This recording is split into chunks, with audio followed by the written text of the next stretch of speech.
Boa tarde, primeiros anos, tudo bem? Ó, essa semana a gente vai falar sobre a origem do teatro no Brasil. E falar sobre teatro para mim é muito bom, porque eu sou muito apaixonada por teatro, eu faço teatro há muito tempo. Então, eu acho que vai ser bem legal falar sobre isso. Só que antes da gente falar sobre teatro no Brasil, vamos fazer uma revisão do que aconteceu na aula passada, através daquele vídeo que eu enviei para vocês que a Secretaria Estadual de Educação enviou, que para a gente falar sobre a origem do teatro no Brasil, a gente tem que então falar sobre a origem do teatro ocidental, que é o que a gente estuda hoje, né? E o teatro que deu origem, que influencia a gente até hoje é o teatro grego, que surgiu como uma manifestação religiosa, que a gente vai ver que isso tem a ver com a origem do teatro no Brasil também. E essa manifestação religiosa ela era em homenagem ao Dionísio, que era o deus do vinho e das festas. Então, essas manifestações, essa festa em homenagem a Dionísio, ela acontecia somente dentro do templo de Dionísio. Então, ali eles dançavam, ofereciam vinhos a ele, fazia aquela coisa. Aí começaram a fazer algumas representações e o negócio foi crescendo.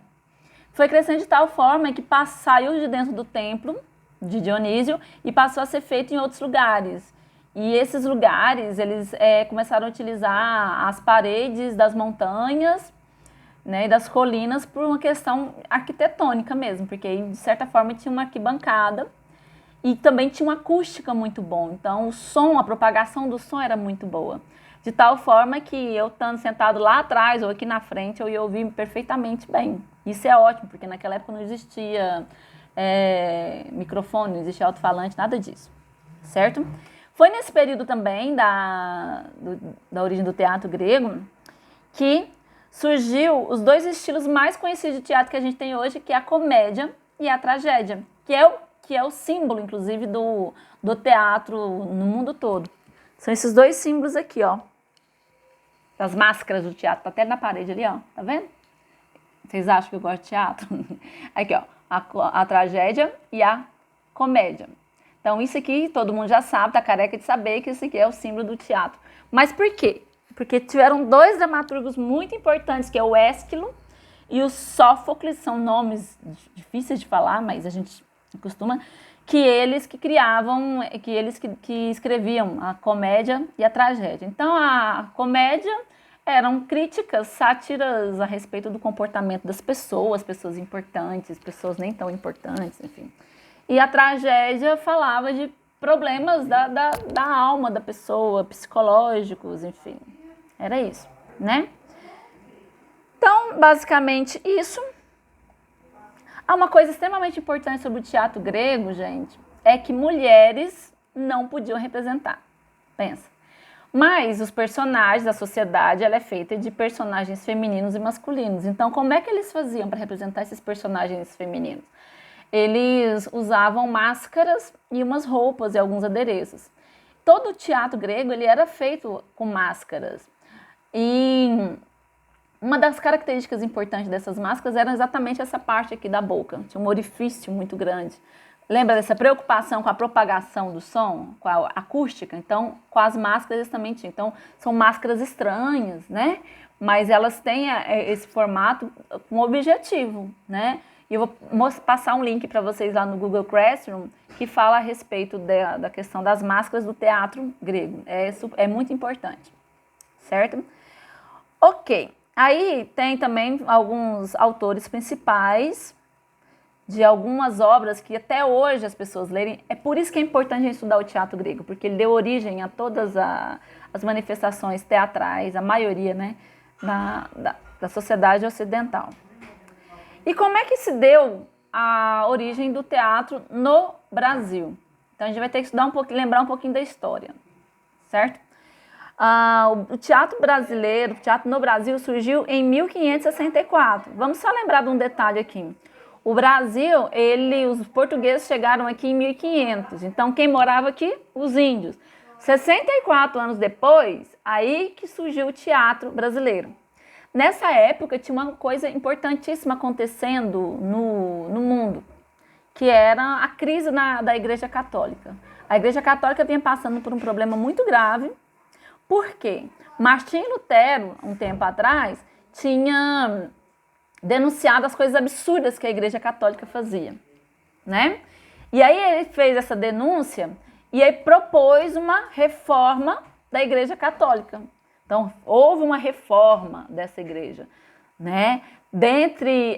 E foi daí, então, ele fez o quê? Martim Lutero, ele protestou contra as coisas absurdas que a Igreja Católica fazia. Observa essa palavra, protestou. Foi daí que surgiu o termo protestante. É por isso que tem gente que fala, você não é católico, então você é protestante. Sim, então tem uma origem muito bacana, porque o Martim Lutero foi o cara que viu o negócio errado e falou, vamos mudar esse negócio aqui que tá bagunçado. E aí ele fez isso, deu origem à Igreja Protestante, fez a reforma, então a Igreja Católica veio com a Contra-Reforma. A Contra-Reforma foi um movimento da Igreja Católica que queria exatamente agir contra essa reforma. É por isso que chama Contra-Reforma, né? E dentro de diversas ações que a Igreja Católica fez, ela criou as Companhias de Jesus. As Companhias de Jesus eram missionários católicos que eram enviados para o mundo todo para difundir, divulgar a fé católica e trazer mais fiéis. Porque com a reforma da Igreja Católica promovida por Martim Lutero, a Igreja Católica estava enfraquecendo, perdendo fiéis, perdendo adeptos e principalmente perdendo dinheiro. Então, eles precisavam de mais membros. E aí foi que eles fizeram diversas ações. Que é aí que vai entrar a origem do teatro brasileiro. Os jesuítas, que eram os padres pertencentes à Companhia de Jesus, vieram para o Brasil para catequizar as pessoas do Brasil. Para quem não é católico, gente, catequizar significa ensinar a fé católica. Tudo que é da Igreja Católica ali, né, da fé católica. E aí eles fizeram isso. Vieram catequizar. E quem eram as pessoas que eles vieram catequizar? Os índios. Os índios já tinham a religião, as religiões deles, tinham o comportamento deles, a gente já falou sobre isso. Então eles tinham as festas, eles tinham o comportamento, eles faziam os rituais religiosos deles. Então, e aquilo incomodou os índios, achou que aquilo não estava legal, como é que esse pessoal vai ser católico, né, sendo que eles têm a fé deles. Então eles tinham uma missão, então eles tinham que agir. E dentre várias coisas, os jesuítas resolveram usar o teatro como instrumento pedagógico, ou seja, o teatro para ensinar alguma coisa, no caso a fé católica. Só que eles fizeram assim de uma forma meio sacana, porque ao invés de eles falarem, olha, Jesus é muito massa, Jesus é bom, Jesus fez milagres e ele ensinou o amor, o perdão, a tolerância, não. Ele fez o que muita gente faz para convencer o outro de que aquela religião não é legal. Pegou todos os elementos da fé e do comportamento indígena e fez com que os índios acreditassem que aquilo era coisa do capeta, que era coisa do demônio, era do mal, né? E no teatro eles faziam isso também. Então, as festas dos índios, para eles, era coisa demoníaca. Aí eles começaram a fazer peça de teatro representando isso, certo? Então, o comportamento, as danças, a maquiagem, os adornos, essa palavra a gente discutiu muito na sala de aula, lembra? Adornos, enfeites, as penas, né, os colares que eles usavam, era tudo coisa do capeta, não podia mais, tinha que seguir só a fé católica. E uma das pessoas mais importantes nisso foi o José de Anchieta, que ele foi um grande líder das Companhias de Jesus, um grande missionário que veio no Brasil, que ele até hoje ele é estudado, e ele escreveu várias peças de teatro com esse objetivo, ou seja, estava fazendo bem o dever de casa, que era catequizar os índios. E uma das peças mais importantes desse período, chamada Na Festa de São Lourenço, né? Então, eu vou ler daqui a pouquinho um trechinho que fala exatamente disso, né? Um confronto entre os demônios, e esses demônios são todos elementos indígenas, né? E os santos e os anjos que representam a fé católica. Percebe que Jesus Cristo meio que nem aparece muito nessa história, né? Porque o catolicismo tem muito dessas coisas. Então, exaltar santos e anjos, né? E demonizar a fé indígena. Essa peça ela foi feita em 1567 e foi, até hoje ela é estudada pelos estudantes de letras, é lógico, porque tem uma relação com a língua portuguesa, também pelos estudantes de teatro, certo? Então, basicamente, se a gente for falar, como que surgiu o teatro no Brasil? Surgiu com a baita de uma sacanagem, né? Que era enfiar na cabecinha das pessoas uma outra fé, fazer uma lavagem cerebral de fazer com que o índio deixasse de acreditar nas coisas que ele acreditava para acreditar na fé católica. Então, eu vou ler o trechinho aqui. Vou dar uma pausa para eu pegar do começo.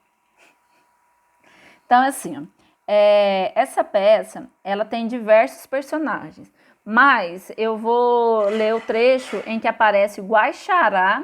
Olha só, esse nome é um nome indígena, né? Guaixará, que é considerado o rei dos diabos. Depois a gente vai ver a fala do Guaixará e a gente vai ver nitidamente a tentativa, e eu acho que ele conseguiu, do José de Anchieta de tornar demoníaco tudo aquilo que era relacionado ao índio.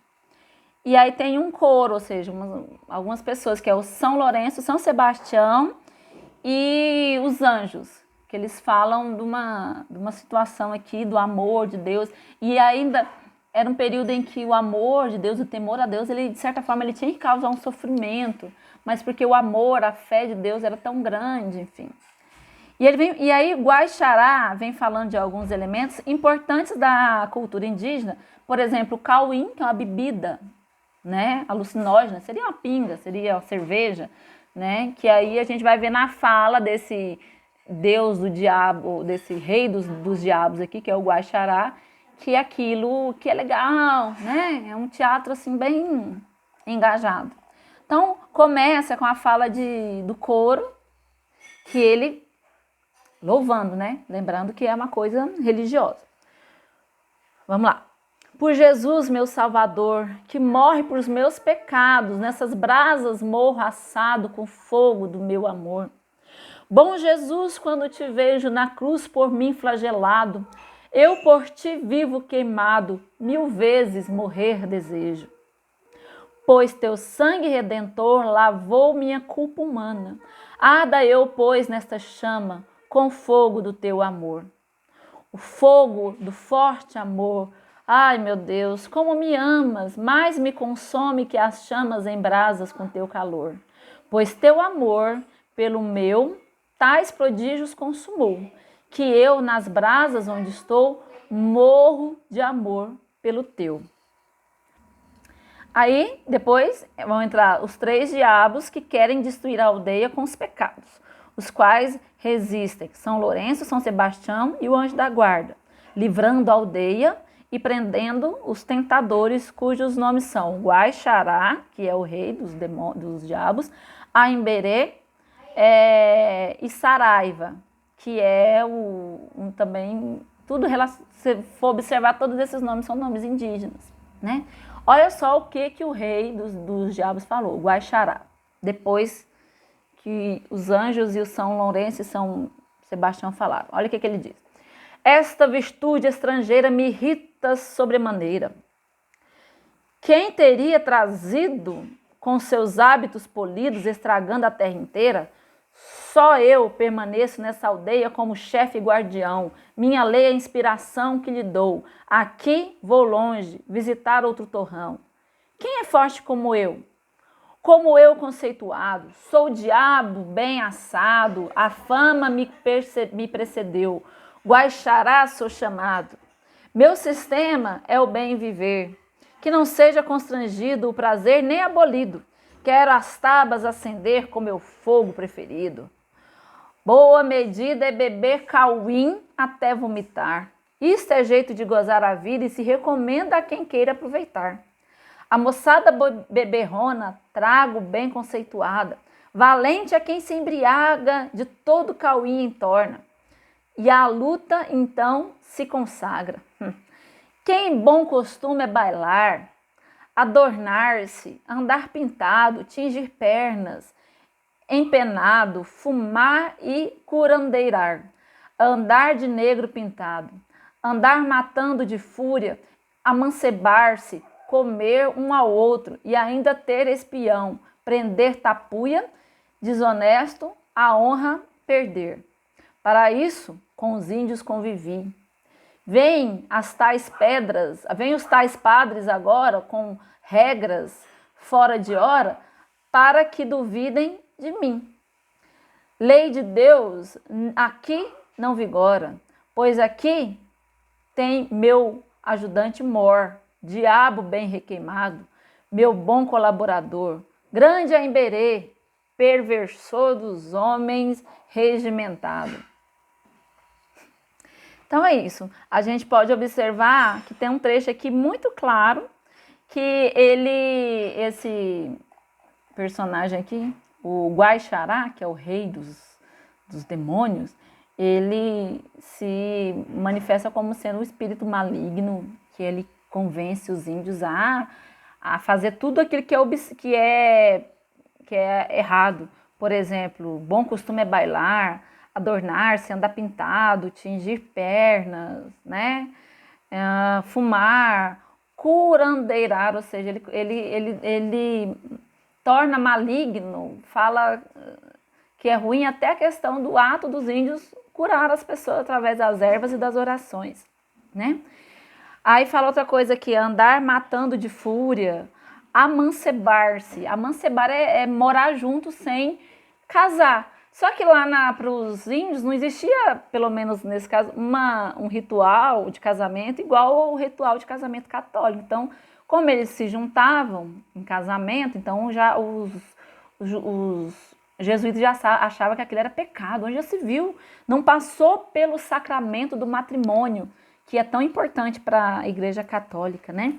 E ele critica também algumas tribos que são canibais, né? Fala comer um ao outro, né? Prender tapuia. Tapuia era o nome que se dava aos índios que eram de outras tribos que falavam outras línguas. Então ele considerava esse comportamento indígena de prender o inimigo, né? Um inimigo de outra tribo, também como sendo algo errado. E aí vai, se a gente fosse comentar mais os detalhes, a gente ia ver que tem muito nítido isso dos jesuítas de querer catequizar, difundir a fé católica, falando mal da fé e do comportamento das tradições indígenas. E uma coisa que a gente falou também nas aulas presenciais é que, infelizmente, isso ainda continua acontecendo, não só a Igreja Católica, como outras igrejas cristãs também, que continuam tentando fazer essa lavagem cerebral nos índios por considerar que o comportamento indígena, a fé indígena, as tradições indígenas não agrada ao Deus cristão, né? Então é algo a gente pensar, criticar, refletir mesmo, está certo, né? A gente já falou sobre isso. Mas é isso, o que eu tinha para falar com vocês era isso. E siga as orientações, façam atividade. Se tiver alguma dificuldade, pode entrar em contato comigo que eu esclareço as dúvidas de vocês, tá bom? Tenham todos uma boa tarde e até mais. Tchau!